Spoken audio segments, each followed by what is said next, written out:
My husband gave me a vacuum cleaner for our anniversary. I gave him divorce papers wrapped in the warranty. For our first anniversary, Brett got me a vacuum cleaner. He said it was top of the line and would make cleaning so much easier for me. For my birthday, he bought me a steam mop. Christmas brought a new washing machine because the old one took too long and his shirts weren't getting clean enough. Valentine's Day was a set of organizing bins for the pantry so I could find ingredients faster when cooking his meals. Every special occasion, every celebration, another household item wrapped in a bow. His gifts to himself, meanwhile, were different. A new gaming computer, season tickets to see his team, that motorcycle he'd always wanted, expensive whiskey collections. But for me, always something to make my housework more efficient. His mother thought it was wonderful. "Brett's so practical," she'd say. "He knows what you really need." His friends agreed. "You're lucky he pays attention to what would help around the house." Even my own sister said I was being ungrateful when I complained. At least he remembers occasions. So when our 5th anniversary approached, I knew exactly what was coming. I'd heard him on the phone with his brother. "Yeah, I'm getting Emma one of those robot vacuums. She'll love not having to vacuum anymore. Except I'd still be the one emptying it, cleaning the brushes, troubleshooting when it got stuck. Just like I maintained all his previous gifts. But this year, I was ready. 3 weeks before our anniversary, I started my plan. I opened a separate bank account and moved half our savings into it. I hired movers for a specific date. I found an apartment across town, and I started documenting everything. Not for court or social media, but for one very specific purpose. The morning of our anniversary, Brett was practically bouncing with excitement. We were having dinner at his parents' house to celebrate. The whole family would be there. "I got you something amazing this year," he kept saying. "Something that'll change your life." That afternoon, while Brett was at work, I executed everything. The movers came and took exactly half of everything. Half the furniture, half the kitchen items, half the electronics. But here's the thing. I only took my half. Every single household gift he'd ever given me stayed behind. The vacuum, the mop, the washing machine, the organizing bins, the slow cooker, the air fryer, the carpet cleaner. All of it, right where it belonged. In his house. I also left him a gift. 5 presents, actually, wrapped beautifully and placed on the dining room table.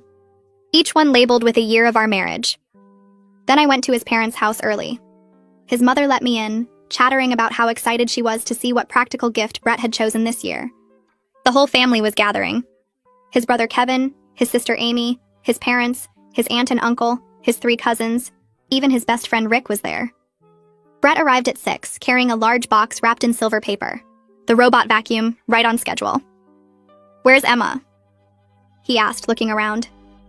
"I'm right here," I said, walking in from the kitchen. "But before you give me your gift, I have something for you. It's at the house. I left you 5 presents on the dining room table." Brett looked confused but intrigued. 5 presents? "1 for each year of our marriage," I explained. "I thought it was time I gave you something as practical as what you've been giving me." His mother clapped. "How thoughtful." "Brett, you should open them now. We can wait for dinner." Brett called his brother to drive him home since he'd been drinking. 20 minutes later, my phone started exploding with texts. But I didn't need to read them. I knew what he'd found.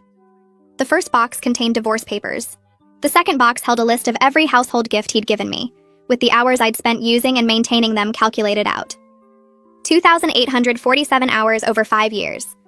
The third box had printed screenshots of his purchases for himself during our marriage. $73,000 on hobbies and toys. The fourth box contained a single key, the key to the apartment he no longer knew I'd rented. The fifth and largest box held a note. "Happy anniversary, Brett. I've left you all the gifts you gave me over the years. Now you can discover how much easier they make your life. The vacuum is in the closet. The mop is in the laundry room. The washing machine is all yours.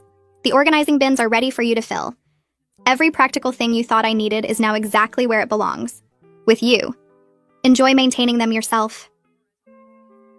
His family was staring at me in stunned silence when Brett burst back through the door, Kevin trailing behind him. His face was bright red and he was breathing like he'd run up a flight of stairs. His phone was gripped, so tight in his hand that his knuckles looked white. Kevin stood behind him looking like he wanted to be anywhere else in the world. The whole family just stared at me, then at Brett, then back at me again. Nobody seemed to know what to say. Brett's mother finally broke the silence and asked what on earth was going on. Brett lost it. He started yelling about how I'd moved out while he was at work, about how I'd left him divorce papers wrapped up like a present, about how I'd taken half of everything and abandoned him on our anniversary. The room exploded with noise. His aunt gasped. His cousins started talking all at once. His mother put her hand over her mouth. I stayed right where I was on the couch. My heart was pounding so hard I could feel it in my ears, but somehow I felt really calm on the outside. Brett kept waving his phone around, probably showing them pictures of the empty house and the boxes I'd left on the table. His mother turned to look at me with this expression like I'd just kicked a puppy. She asked me how I could do something so cruel to her son. I told her I'd left Brett exactly what he'd been giving me for 5 years, practical items he needs to maintain his household. She jumped right in to defend him. She said Brett had always been so thoughtful and generous with his gifts, that he really cared about making my life easier. But while she was talking, I noticed Amy watching me from across the room. She had this weird look on her face, not angry or shocked like everyone else, more like she was thinking really hard about something. Brett started demanding answers. He wanted to know how I could humiliate him like this in front of his entire family. I pointed out that he was the one who insisted we have our anniversary dinner here with everyone present. I would have been perfectly happy to handle this privately. But he made it public by bringing me here, so he could show off his latest practical gift in front of everyone. That seemed to make him even more mad.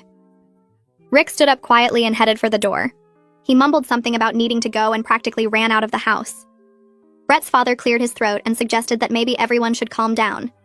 He said we should discuss this like rational adults. But Brett was too worked up to listen. He kept asking me over and over how long I'd been planning this betrayal. When did I decide to stab him in the back? How could I be so sneaky and dishonest? I pulled out my phone and told everyone I had a spreadsheet. It showed every single gift Brett had given me over 5 years. Right next to it was every gift he'd bought for himself during the same time. I offered to show it to anyone who wanted to see. Amy suddenly said she'd like to see it. Her mother shot her this really sharp look, but Amy just ignored it and kept looking at me. Brett's mother jumped back in. She said that providing for a household is what marriage is all about. That I should be grateful Brett thought about making my responsibilities easier. That a good wife appreciates practical help. I looked right at her and said that a husband should be a partner, not a boss who assigns his employee more efficient tools to do her job as his unpaid housekeeper. The room got really quiet after that. Kevin tried to step in and mediate. He said maybe everyone should take a break. Talk about this tomorrow when people weren't so emotional. But Brett spun around and got right in his brother's face. He asked Kevin whose side he was on. Was he really going to let me get away with this? Kevin looked miserable. He mumbled something about not taking sides and stared down at the floor. Amy stood up. She announced that she wanted to hear more about the 2,847 hours I'd calculated. She said that number seemed really significant and she was curious about it. Her husband reached over and tried to shush her. He told her this wasn't the time, but Amy shook him off and told him she wanted to know. She sat back down and crossed her arms, waiting for me to explain. So I walked them through my methodology. I told them I'd tracked every single hour I spent vacuuming, mopping, doing laundry, organizing the pantry, and cooking meals over the past 5 years. I used the gifts Brett gave me as markers. Like when he gave me the vacuum, that's when vacuuming became my job instead of something we shared. When he gave me the organizing bins, that's when managing the pantry became my responsibility. I added up all those hours across 5 years. The room got very quiet as I explained. 2,847 hours of household labor. That equals about 71 full work weeks. Almost a year and a half of full-time work that I did for free while Brett spent $73,000 on motorcycles and gaming computers and season tickets for himself. Brett's father cleared his throat and raised one hand like he was trying to calm everyone down. He said maybe both sides had good points here, and perhaps Brett and I should talk about this privately without the whole family watching. Before I could respond, Brett's mother cut in and said absolutely not. She pointed at me and said I was being dramatic and unreasonable about the whole thing. Her generation didn't complain about household duties, she said. They just did what needed to be done without making a scene. I stayed seated on the couch and kept my voice level when I told her that her generation also didn't have husbands spending $73,000 on motorcycles and gaming equipment while giving their wives mops for Valentine's Day. Amy made this sound that was half laugh, half cough, and when her mother whipped around to glare at her, Amy covered her mouth with her hand and stared at the floor. Kevin shifted his weight from one foot to the other and looked like he wanted to disappear into the carpet. Brett's father opened his mouth like he might say something else, but then closed it again and just shook his head. Brett finally spoke up from where he stood near the doorway. He asked me what I actually wanted from all this. His voice sounded tired instead of angry now, and he spread his hands out like he genuinely didn't understand. I looked right at him and said I wanted a divorce. I wanted my fair share of our assets. And I wanted him to understand that I'm a person, not household staff, but I wasn't holding my breath on that last part. The room went completely silent for about 3 seconds. Then his mother exploded. She called me selfish and said I was throwing away a good marriage over material things. She said Brett worked hard to provide for me, and this was how I repaid him. I turned to look at her and kept my voice steady when I corrected her. I told her I was leaving because Brett had spent 5 years showing me exactly how little he valued me as a person, and I finally started believing him. When someone shows you who they are, you should listen. Brett's mother opened her mouth to respond, but Amy suddenly stood up. She said she needed to talk to me privately in the kitchen right now. Her mother immediately protested and said this wasn't the time for private conversations. But Amy was already walking toward the kitchen, and she looked back at me with this urgent expression on her face. I got up and followed her, leaving Brett and his family in the living room behind us. I could hear Brett's mother saying something sharp, but Amy had already pushed through the kitchen door. Once we were alone in the kitchen, Amy leaned back against the counter and wrapped her arms around herself. She looked at me and said quietly that she got a bread maker for her last anniversary. For her birthday, her husband gave her a new ironing board, because the old one was getting wobbly. She'd been telling herself it was fine because her husband was practical too, just like Brett. She said this while staring at the floor, and her voice got smaller with each word. I could see her eyes getting shiny like she might cry, and I realized what I'd done by confronting Brett tonight. I'd cracked something open for Amy that she wasn't ready to face yet. I pulled out my phone and opened a new contact entry. I gave Amy my new phone number and told her she could call me anytime if she wanted to talk. I didn't push or ask questions because I could see she was overwhelmed and trying not to fall apart right there in her mother's kitchen. She nodded and saved the number in her phone with shaking hands.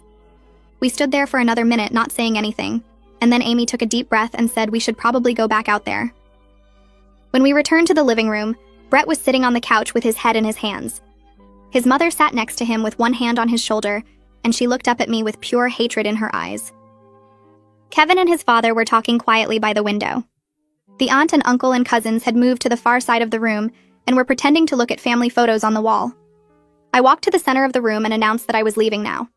I said Brett could contact me through my attorney for anything related to the divorce.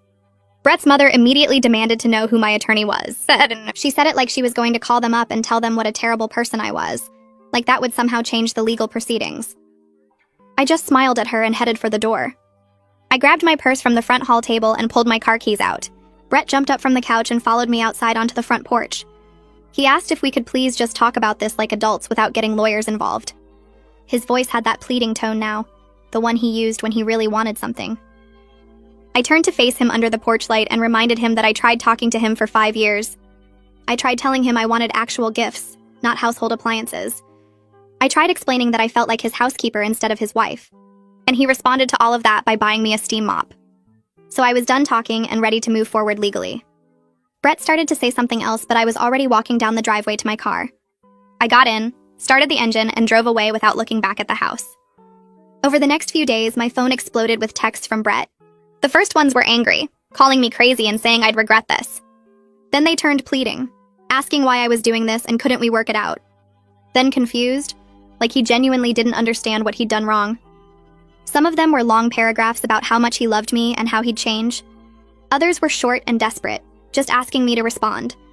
I didn't answer any of them.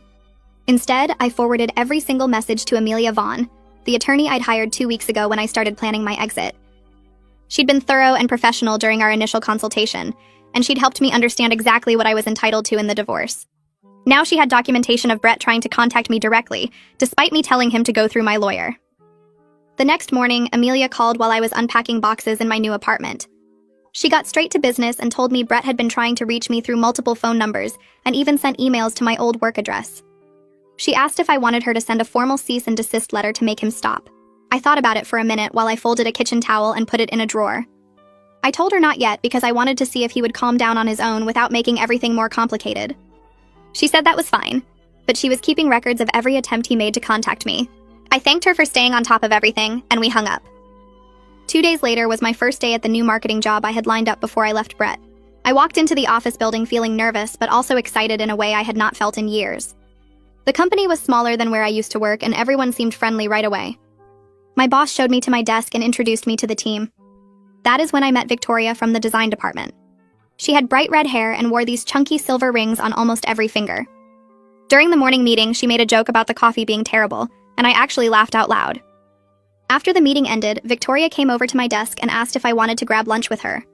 I hesitated because I was not sure I was ready to make friends or explain my situation to anyone. But she had this warm smile and she said the sandwich place down the street was way better than the cafeteria. So I agreed. We walked to the sandwich shop and ordered at the counter. Victoria got turkey and I got chicken salad. We sat by the window and she asked me the normal questions about where I was from and how long I had been in town. Then she asked if I had just moved because she noticed my address on the employee paperwork was really recent. I do not know why, but I just started talking. Maybe it was because she was a stranger and it felt safe. Maybe it was because I had been holding everything in for so long. I told her the whole story while we ate our sandwiches. The vacuum cleaner for our first anniversary. The steam mop for my birthday. The 5 years of household gifts while Brett bought himself motorcycles and gaming computers. The divorce papers wrapped in boxes on our anniversary. Victoria listened without interrupting, and when I finished, she wiped her mouth with a napkin and said her ex-husband gave her a gym membership for Christmas one year. She said he told her it would help her get back in shape after having their baby. She said she filed for divorce 4 months later. We sat there for a minute not saying anything, and then we both started laughing. Not funny laughing, but the kind of laughing you do when you realize you are not alone in something awful. When we got back to the office, I felt lighter than I had in weeks. That evening, Amelia sent me an email with a long list of assets we needed to document for the divorce proceedings. I opened the attachment and stared at all the categories: retirement accounts, stock options, investment portfolios, property values. I realized I had no idea what Brett actually made or what accounts he might have. For 5 years, I managed the household and paid the bills from our joint checking account while Brett handled everything else. He said he was better with money, and I trusted him. Now I was seeing how that left me with no information and no control. I spent the next 3 hours going through old bank statements and credit card bills that I could still access online. The joint account showed normal stuff like groceries and utilities, but then I found another credit card that was only in Brett's name. I clicked through the statements and my stomach dropped. Charges for expensive dinners at restaurants I had never been to. Bar tabs for hundreds of dollars. Hotel rooms. A weekend trip to Vegas that he told me was a work conference. The spending went back years and added up to way more than the $73,000 I had already documented. I took screenshots of everything and sent them to Amelia with a short message asking if this was normal. She called me 20 minutes later instead of emailing back. Her voice was different, more serious than usual. She asked if I had ever agreed to Brett spending marital funds this way. I told her I did not even know about most of it. She was quiet for a few seconds, and then she said this was good for our case. She said it showed Brett was hiding assets and spending shared money without my knowledge or consent. She told me to keep looking through any accounts I could access and document everything. When we hung up, I sat on my couch feeling stupid and angry at the same time. How had I not known about any of this? The next afternoon, my phone rang with a number I did not recognize. I almost did not answer, but something made me pick up. It was Brett's mother. I was surprised because I did not think she had my new number. Before I could even say hello, she launched into this whole speech about how I was destroying her son and tearing apart the family. She said I should be ashamed of myself for the embarrassment I caused at the anniversary dinner. She asked if I even cared about what people were saying or how Brett was suffering. I let her talk without interrupting. She went on for probably 5 minutes, her voice getting higher and more upset. When she finally stopped to take a breath, I said very calmly that Brett destroyed our marriage by treating me like an appliance instead of a wife. I said if the family was embarrassed, they should ask themselves why they encouraged his behavior for 5 years. She made this sputtering sound like she could not believe I had just said that. Then she hung up on me. I immediately went into my phone settings and blocked her number. At work the next week, I discovered something surprising. I was actually good at marketing strategy when I was not completely exhausted from maintaining an entire household by myself. My boss asked me to look at a campaign proposal and give my thoughts. I spent an hour reviewing it and wrote up a detailed analysis with suggestions for improvement. When I sent it to him, he came to my desk 15 minutes later and said my ideas were exactly what the campaign needed. He said he was impressed with my strategic thinking. I felt this little spark of pride that I had not felt in years. That Friday, Victoria stopped by my desk and asked if I wanted to come to her book club that night. I almost said no automatically. For 5 years, I always rushed home after work to make dinner and do laundry and keep the house running. But then I realized I had no reason to rush home anymore. My apartment was small and clean, and there was no one waiting for me to cook their meal. So I told Victoria yes. That evening, I sat in a living room with 5 women I did not know. We drank wine from actual wine glasses, not the cheap ones Brett always bought. We talked about a novel I had actually had time to read over the past week. One woman made a joke about the main character and everyone laughed. Another woman asked what I thought about the ending, and people actually listened when I answered. I looked around at these women drinking wine and discussing a book on a Friday night, and I realized this was what I had been missing. Not the book club specifically, but the feeling of having my own life, of spending time on things that had nothing to do with household management or making someone else comfortable. When I left that night and drove back to my apartment, I felt something I had not felt in a long time. I felt like myself. The woman sitting next to me on the couch set down her wine glass and said she got divorced 3 years ago. Another woman across the room looked up from the book and said she'd been divorced for 5 years. A third woman laughed and said she was currently separated and the papers would be final next month. The fourth woman, the one who'd made the joke earlier, said her divorce was 6 years behind her and she'd never been happier. I sat there holding my wine glass and realized I wasn't alone in this. These women had all reached a point where they decided they deserved better treatment, and they'd actually done something about it. They were sitting here drinking wine and talking about books and living their lives. The conversation shifted to divorce stories, and I mostly listened. One woman talked about her ex-husband who expected dinner on the table every night at 6, but never once cooked a meal himself. Another described how her ex would buy himself new golf clubs while complaining they couldn't afford her gym membership. They weren't bitter or angry anymore. They were just matter-of-fact about what had happened and why they'd left. When I got home that night, I felt lighter somehow, like I'd found proof that leaving was the right choice. 3 days later, my phone rang while I was making dinner in my apartment. It was my landlord. He asked if I knew a Brett Morrison who was downstairs in the lobby demanding to see me. My stomach dropped, but I kept my voice calm and told him yes, that was my soon-to-be ex-husband. The landlord asked if I wanted Brett removed from the building. I said yes, that I had a lawyer handling all communication, and Brett was not welcome at my apartment. The landlord said he'd take care of it and hung up. I stood in my kitchen with my phone in my hand and felt my heart racing. Brett had found out where I lived. He'd actually driven over here and tried to get up to my apartment. I called Amelia and left a message about what had just happened. She called back 10 minutes later and said she'd add this to the file and that it was time to have Brett officially served with divorce papers. The next afternoon, Amelia texted me that the process server had delivered the papers to Brett at his office. She said to expect him to contact me and to not respond no matter what he said. I was at my desk at work when my phone started ringing from a number I didn't know. I almost didn't answer, but something made me pick up. Brett's voice came through immediately, loud and angry.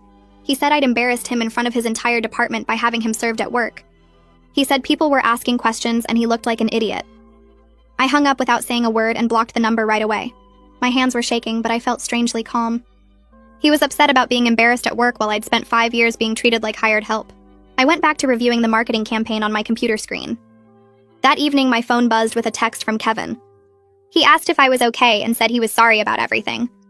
I stared at the message for a while before responding. I told him I was fine and thanked him for checking in. He texted back saying Brett had always been selfish, but Kevin never thought it was his place to say anything. He said he wished he'd spoken up sooner. I told him I appreciated that, but it wasn't his responsibility to fix his brother's marriage. Kevin said he understood and that he hoped I was doing well. The conversation felt awkward but genuine. At least one person in Brett's family seemed to get it. 2 days later, I sat in Clarence Vaughn's office while he pulled up spreadsheets on his computer. Amelia had set up the meeting and explained that her husband was a financial advisor who helped clients understand their assets during divorce proceedings. Clarence was patient and kind as he walked me through bank statements and investment accounts. He explained things I should have understood years ago about retirement funds and tax implications. I felt embarrassed that I'd let Brett handle all the finances while I focused on keeping the house running. Clarence said it was common and that I shouldn't feel bad about it. He said the important thing was understanding everything now, so I could protect my interests going forward. I took notes and asked questions and felt grateful that Amelia had connected me with someone who actually wanted to help. Clarence went quiet while looking at something on his screen. He asked if I knew Brett had a retirement account through his company. I said I thought we just had the joint savings account. Clarence turned his monitor toward me and showed me statements for an account I'd never seen before. Brett had been putting money into this retirement fund for the entire 5 years of our marriage. Clarence clicked to another screen and showed me stock options from Brett's company that had significant value. He said I was entitled to half of everything that had been accumulated during our marriage. The numbers on the screen were way higher than I'd expected. I'd thought I might walk away with a few $1,000s and my personal stuff. Clarence was showing me that I was owed tens of thousands. The next week, Amelia called me at work. She said Brett's attorney had sent over a settlement offer. I could hear something in her voice that sounded like amusement. She read me the offer. Brett was willing to let me keep my personal belongings and my car. He'd give me $5,000. That was it. Amelia actually laughed when she finished reading. She said we'd be sending back a counteroffer based on the actual marital assets Clarence had documented. She said Brett's attorney was either incompetent or hoping I was too naive to know better. I told her to send whatever she thought was fair. Amelia said she'd have something drafted by end of week and that I shouldn't worry because we had documentation of everything. Saturday night came and I sat alone in my apartment with takeout food and a movie on my laptop. The apartment was quiet. Nobody was going to come home expecting dinner. Nobody was going to leave dirty dishes in the sink for me to clean. Nobody was going to ask me to pause my movie so I could find something for them. I should have felt relieved. Instead, I felt this weird doubt creeping in. Maybe I had overreacted. Maybe Brett was just clueless about how to be a good husband. Maybe if I'd explained things differently, he would have understood. Then I remembered the spreadsheet I'd made. The $73,000 Brett spent on himself while giving me cleaning supplies for every special occasion. The 2,847 hours I'd spent maintaining all his practical gifts. The way he'd looked genuinely confused when I left him divorce papers. He wasn't clueless. He just didn't think my time or feelings mattered as much as his comfort and hobbies. I finished my takeout and went back to watching my movie. My phone rang on Tuesday evening. Amy's name showed up on the screen. I answered and heard her voice shaking. She said she'd confronted her husband about their anniversary gift pattern. She'd asked him why she always got household items while he bought himself whatever he wanted. He'd gotten mad and said she was influenced by my feminist nonsense. Amy said they'd had a huge fight and now they were going to marriage counseling. She said she didn't know if her marriage was going to survive. I felt terrible. I told her I was sorry for causing problems in her relationship. Amy cut me off and said I hadn't caused anything. She said the counselor had already helped her see problems that had been there all along. Her husband expected her to do all the cooking and cleaning and childcare while also working full-time. He bought himself new tools and electronics but complained when she wanted to spend money on herself. The counselor said those were signs of an unequal partnership. Amy's voice got stronger as she talked. She said counseling was painful but necessary. She thanked me for helping her see that she deserved to be valued as a person, and not just as a wife and mother. I told her I was proud of her for standing up for herself. Amy said it was scary, but she felt more like herself than she had in years. After we hung up, I sat on my couch and thought about how one vacuum cleaner had set off a chain reaction that was changing multiple lives. Monday morning, I walked into the office and found my boss waiting by my desk. She said she wanted to talk to me about a new project and led me to the conference room. A major client was looking for a marketing team to handle their product launch, and my boss wanted me to lead the pitch. I stared at her for a second because I'd only been at this job for 2 months. She smiled and said I'd shown more drive and fresh ideas in those 2 months than some people showed in years. She said she trusted me to handle it, and the pitch was scheduled for Friday. I spent the week preparing and realized something strange was happening. I had energy I didn't remember having before. Ideas came easily, and I stayed late working on the presentation without feeling tired or angry about it. At home with Brett, I'd always been exhausted from maintaining the house and managing his needs and dealing with his complaints. Now I was working harder than ever, but I felt awake and excited instead of drained. Friday came and I walked into the pitch meeting with Victoria handling the design elements while I presented the strategy. The client asked tough questions, and I answered everyone without hesitation. They said they'd let us know their decision by the end of day. 3 hours later, my boss called me into her office and said we got the account. Victoria grabbed my arm in the hallway and insisted we had to celebrate. We went to a restaurant downtown and ordered appetizers and drinks, and I found myself laughing at her stories about previous client disasters. She asked about my divorce, and I realized I was talking about my work achievements instead of household management for the first time in months. The whole evening felt light and easy, and I drove home thinking about the next phase of the campaign, instead of wondering what mess would be waiting for me. Tuesday morning, Amelia forwarded me an email from Brett's attorney. Brett wanted to try marriage counseling before finalizing the divorce. The email said Brett recognized there were problems, and he was willing to work on them if I'd give him another chance. Amelia's note at the top asked what I wanted to do. I wrote back that counseling would have been great 5 years ago when I first started complaining about the vacuum cleaner and the steam mop. Now I was done talking and ready to move forward with the divorce. Amelia responded within minutes saying she'd send that message to Brett's attorney in more professional language. Thursday afternoon, I was in a meeting reviewing campaign materials when the receptionist called my extension. She said there were people in the lobby demanding to speak with me about a personal emergency. I excused myself and walked out to find Brett's entire family standing there. His mother was in front with Brett's father beside her, and Kevin and Amy hovering behind them looking uncomfortable. Brett's mother started talking loudly about how I needed to stop this divorce nonsense and come home where I belonged. Other people in the lobby were staring, and I felt my face get hot. I said this wasn't the place for this conversation and they needed to leave. She said she wasn't leaving until I agreed to talk sense. I walked to the reception desk and asked the receptionist to call building security. 2 security guards arrived within minutes, and I explained that these people were harassing me about a personal matter. The guards asked Brett's family to leave, and his mother started arguing that they had a right to see me. One guard said they were on private property and needed to exit immediately, or police would be called. Kevin took his mother's arm and pulled her toward the door while the rest of the family followed. Amy looked back at me with an expression I couldn't read before she left. I went straight to my boss's office and apologized for the disruption. She closed the door and asked if I was safe and if I needed help. I explained the divorce situation and the family harassment, and she said the company would support me completely.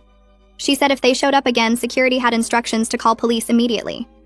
She also said she'd been through a difficult divorce herself, and she understood how hard it was. I thanked her and went back to work, but my hands were shaking. That evening, I called Amelia and told her what happened. She was quiet for a moment and then said we needed to file for a restraining order. She said the workplace confrontation, combined with all the previous contact attempts and Brett's mother's blocked calls, created a pattern of harassment. She said she'd have the paperwork ready by tomorrow and we'd go to the courthouse. Friday afternoon, we sat in front of a judge while Amelia presented a folder of documentation. Every text from Brett, every call from his mother, every attempt to contact me at home and work, all of it printed out and organized by date. The judge read through it and asked if Brett's family had been informed that I wanted no contact. Amelia said yes and showed the judge copies of her letters to Brett's attorney stating I would only communicate through legal counsel. The judge granted a temporary restraining order requiring Brett and his entire family to stay at least 500 feet from my home and workplace. Brett's attorney called Amelia later that day, and she said he was furious. She told me he'd accused us of trying to manipulate the court, and she'd calmly explained that we were protecting me from harassment that his client's family was committing. The following week, I found a letter in my mailbox at the apartment.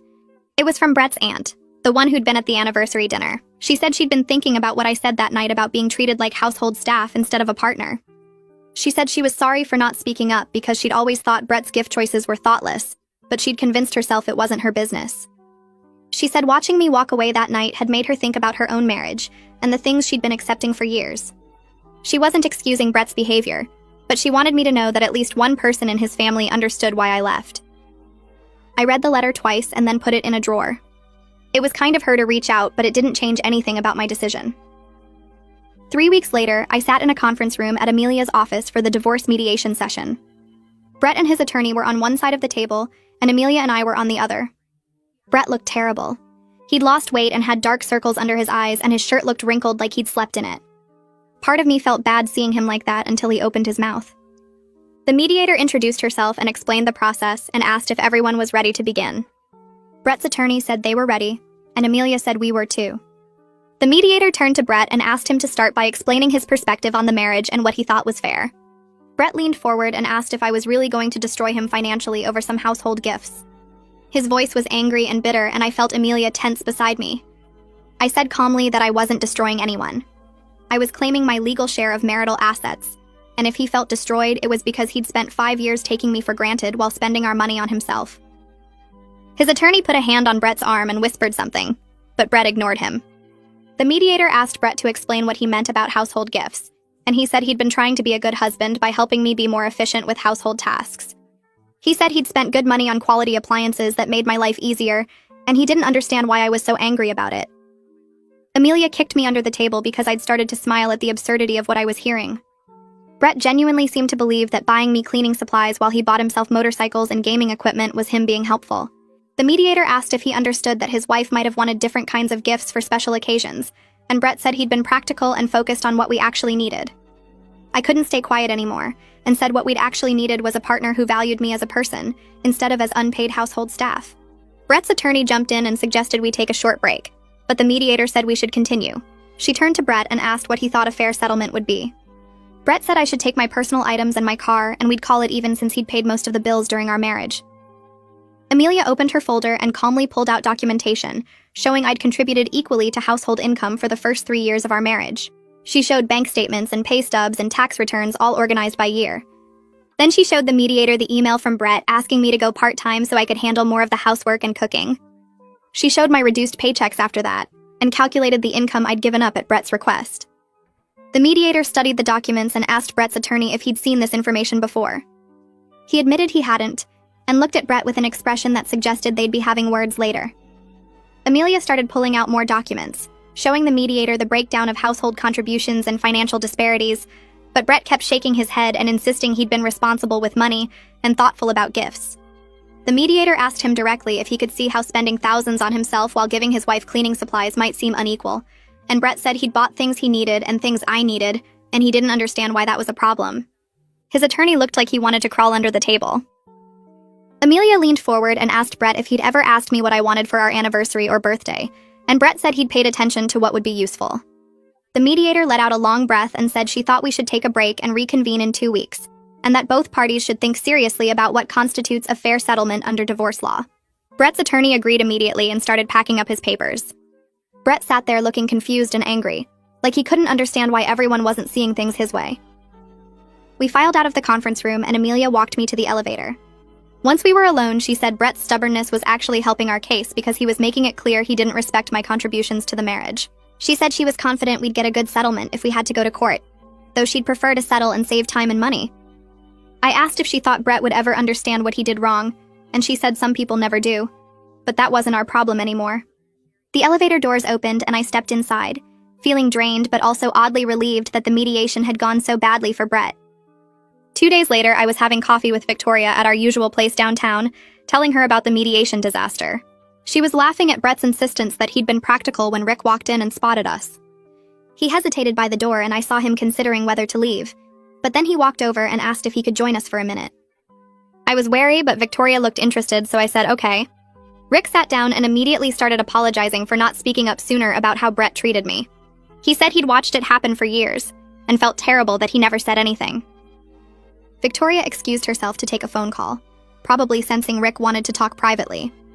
Rick admitted he'd always thought Brett's gift choices were jokes at first, like Brett was being funny by getting me a vacuum. Then he realized Brett was completely serious and didn't know how to say anything without destroying their friendship.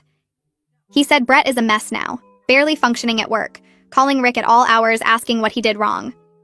Rick looked genuinely upset and said he hoped I knew I did the right thing even though it was hard. I told him I appreciated him saying that, and I understood why he hadn't spoken up before. Rick said Brett had always been kind of oblivious about other people's feelings, even back in college, but Rick thought marriage would change him. He finished his coffee and left, and Victoria came back asking what that was about. I explained, and she said it was big of Rick to apologize, and maybe some of Brett's friends were finally seeing him clearly. The second mediation session 2 weeks later felt completely different from the first. Brett's attorney must have had a serious talk with him because Brett walked in looking sullen but resigned. His attorney started by saying they were ready to negotiate seriously and work through asset division with actual numbers. Brett didn't say much, just nodded when his attorney asked him questions and looked at the table most of the time. The mediator seemed relieved and pulled out the asset list Amelia had prepared. We went through everything methodically: the house, the cars, the bank accounts, the retirement funds, the stock options. Brett's attorney tried to argue that the stock options shouldn't count as marital assets, since they were from Brett's job, but Amelia calmly explained that anything earned during the marriage was marital property. The mediator agreed and we kept going. It took 3 hours, but we finally reached a settlement where I got half of all marital assets, including the retirement account and stock options. Plus, Brett had to refinance the house to buy out my equity share. It was fair and reasonable, exactly what the law said I was entitled to. I felt relieved even though Brett looked like he was swallowing glass every time he agreed to something. His attorney kept shooting him warning looks whenever Brett seemed like he might object. When we finished, the mediator said she'd draft the settlement agreement and we could sign it next week. Amelia shook hands with Brett's attorney and we left. The following week, we met to sign the settlement agreement. Brett's attorney had him sign first and then it was my turn. My hand shook a little as I wrote my name, but I felt good about it. This was fair, this was right. Brett asked if he could speak to me privately for a minute after we finished, and Amelia immediately said that wasn't a good idea. But I said 5 minutes was fine. We stepped into an empty office down the hall and Brett closed the door. He said he genuinely didn't understand what he'd been doing wrong and he was sorry. But the way he said it sounded more like he was sorry about losing half his assets than sorry about how he'd treated me. I stood there waiting to see if he'd say anything else, anything that showed real understanding, but he just kept talking about how he'd thought he was being a good husband by being practical. I told him I hoped he learned something from this for his next relationship, and I meant it.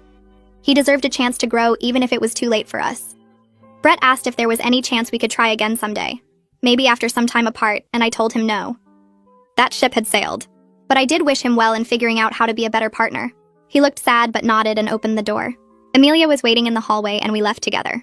6 months after I left those wrapped boxes on our dining room table, I stood in a courtroom watching a judge sign the final divorce papers.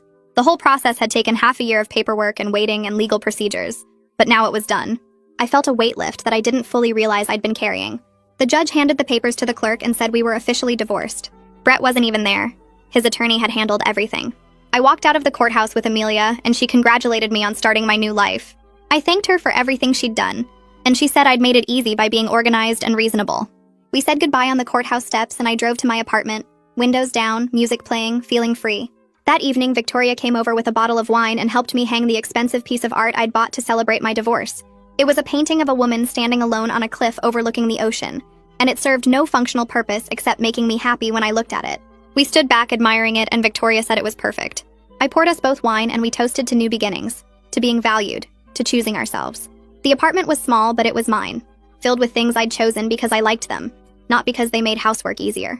Victoria asked what I was going to do next, and I said I was just going to keep living my life, working, making friends, being happy. She clinked her glass against mine and said that sounded exactly right. 2 weeks later, my phone rang while I was unpacking books in my apartment, and Amy's name appeared on the screen. I answered and heard her voice crack as she told me she and her husband were separating. She sounded sad, but also lighter somehow, like she'd been holding her breath for years and finally let it out. She said she was moving into her own place next month and figuring out who she was outside of being someone's wife and mother. Then she thanked me for what happened at the anniversary dinner. Said watching me stand up for myself gave her the courage to look at her own marriage honestly. I told her I was proud of her and she could call me anytime. And after we hung up, I sat on my couch surrounded by half-unpacked boxes and felt grateful that something good came from that terrible night. At work the following week, my boss called me into her office and I walked in nervous, wondering what I'd done wrong. Instead, she told me I was promoted to senior marketing strategist with a big raise. She said I'd shown incredible growth and leadership in the months since I started, that my ideas were sharp and my execution was flawless. I thanked her and walked back to my desk in a daze, and that's when it hit me. Leaving Brett didn't just free me from vacuuming and mopping and organizing his pantry. It freed me to become the professional I was always capable of being, the person who had energy left over after work to actually think and create, instead of coming home to a second shift of household management. 6 months after the divorce was finalized, I met Victoria and some other friends for dinner at a new restaurant downtown. We were laughing about something when one of the women asked if I was dating yet. I laughed and said I was too busy enjoying my own company and building my career, but maybe someday when I met someone who saw me as a partner instead of a household manager. Everyone nodded and the conversation moved on, and I realized I meant it. I wasn't lonely or bitter. I was just content being myself for the first time in years. On what would have been our 6th anniversary, I sat in my apartment surrounded by art and books and plants I'd chosen because they made me happy. The walls held paintings that served no purpose except beauty. The shelves were full of novels I actually had time to read. My phone buzzed with a text from Brett that just said I'm sorry, and I stared at it for a minute before setting my phone down without responding.